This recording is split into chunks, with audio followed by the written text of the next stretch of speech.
If you think you know how a routine traffic stop ends, think again, because when a team of corrupt officers tried to break a woman they believed was powerless, they never imagined she would expose their deepest secrets and flip the entire town upside down. This is the story they hoped would never be told. Stick around to the end, and don't forget to subscribe for more mind-bending, twist-loaded stories that hit harder than reality itself.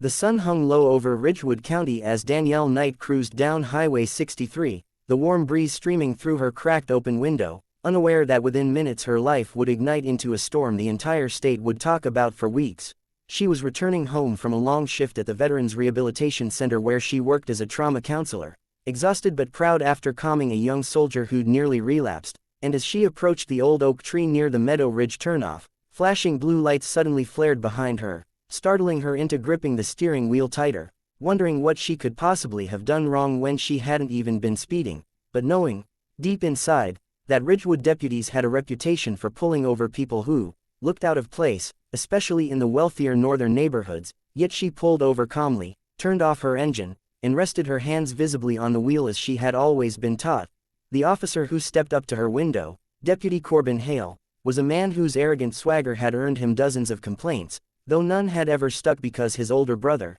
Captain Ross Hale, oversaw internal affairs and made those complaints disappear as if swallowed by air, and Corbin leaned in with a sneer, asking for her license in a tone dripping with hostility, claiming her taillight was almost out even though she knew it wasn't, and as she retrieved her license slowly, another cruiser screeched up behind them carrying Officer Trent Malloy, a man known locally for his temper and for whispering racist jokes under his breath at diners, and together the two officers exchanged a grin that made Danielle's stomach twist, because it was the kind of grin men wore when they believed no one could hold them accountable. Corbin ordered her out of the car without explanation, and though fear prickled her skin, Danielle complied, stepping out with every movement deliberate and slow, lifting her hands slightly to show she wasn't a threat, and as she did, Corbin shoved her shoulder hard enough to make her stumble, accusing her of resisting even though she hadn't moved an inch beyond what he told her, and Trent moved in fast, grabbing her by the arm, twisting it behind her back with unnecessary force. Her pulse pounded as she tried to keep her voice steady,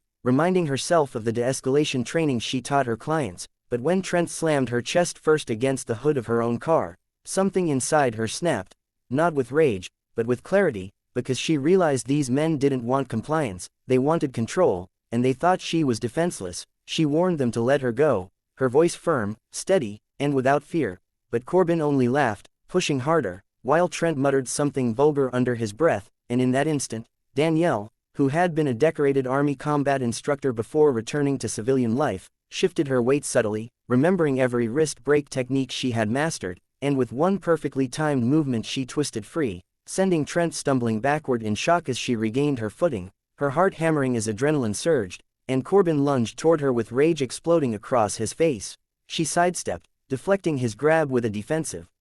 palm strike that sent him reeling, not because she intended harm but because she refused to be brutalized under the guise of routine procedure, and as the two officers regrouped in disbelief, a handful of neighbors emerged from their homes, drawn by the shouting, recording everything with their phones. This wasn't part of the deputy's plan, and panic flashed in Corbin's eyes as he yelled for Trent to take her down, but Danielle had no intention of letting them drag her into the dirt, not when she had spent years teaching abused veterans how to reclaim their strength. Still holding her stance, she warned them again that violence would only expose them further, but Trent charged anyway, swinging wildly, and Danielle ducked, pivoted, and guided his momentum into a harmless fall, the watching crowd gasping as the officer face planted onto the pavement. Corbin, frustrated and humiliated, reached for his baton, but before he could pull it free, Danielle raised both hands, stepping back, not attacking, not escalating, while shouting for every witness to keep recording, her voice ringing through the neighborhood in a tone both commanding and unshakable.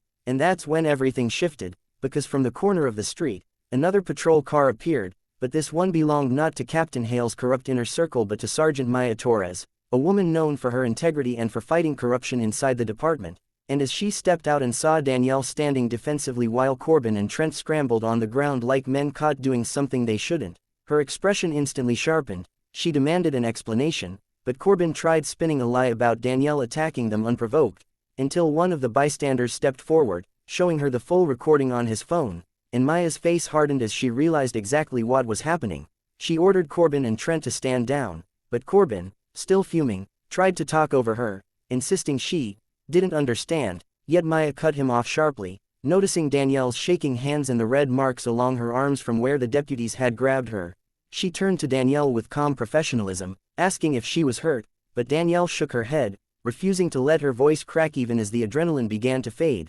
Maya immediately called for state oversight, bypassing the local chain of command to prevent Captain Hale from burying the incident, and within minutes the scene swarmed with county supervisors, journalists tipped off by residents, and even representatives from the state attorney general's office. As the truth spread across social media in real time, footage of corrupt deputies assaulting an innocent woman went viral, and pressure mounted so fast that even Ridgewood's mayor couldn't shield the department from accountability. Corbin and Trent were suspended on the spot pending investigation, but when forensic analysts later reviewed body cam data and uncovered evidence linking the pair to multiple falsified arrests, planted evidence, and racially targeted stops, the scandal blew open like a dam bursting, dragging Captain Hale and half his department into a statewide investigation. Meanwhile, Danielle, once silent and cautious, became the unexpected face of a movement demanding transparency and reform, not because she wanted fame but because she refused to let victims be ignored if she could stop it. She gave testimony before the state board, her voice steady as steel, as she exposed not just her own experience but patterns she had seen in clients who feared speaking out. Her bravery inspired dozens to come forward, unraveling years of corruption that had thrived under intimidation. But the biggest twist came weeks later, when investigators discovered that Danielle's stop wasn't random at all. Corbin had mistakenly believed she was someone else entirely, a whistleblower who had been feeding the state evidence on his misconduct, and in trying to intimidate the wrong woman, he had actually destroyed his entire operation. When the truth surfaced, he confessed under pressure, admitting that he and Trent had planned to scare her into silence, proving their motives had never been about law enforcement but self-preservation. The town erupted in shock, and Danielle, though shaken by the revelation, only strengthened her resolve, working with Maya and state officials to overhaul Ridgewood's police training procedures, emphasizing de-escalation, accountability, and community oversight. Months passed, and though her life had been flipped upside down, Danielle stood stronger than ever, finding empowerment in the very system that tried to break her. And 1 year after the incident, during a town-wide ceremony honoring her courage, Maya handed her a plaque engraved with the words, "Strength in Truth," symbolizing the moment a single woman's refusal to be silenced reshaped an entire county. And as Danielle looked out across the crowd, neighbors, families, veterans she had counseled, officers who now trained under Maya's reforms, she realized something profound. She hadn't just fought back in self-defense, she had fought back for everyone who never got the chance, turning one terrifying moment into a turning point that no one would ever forget.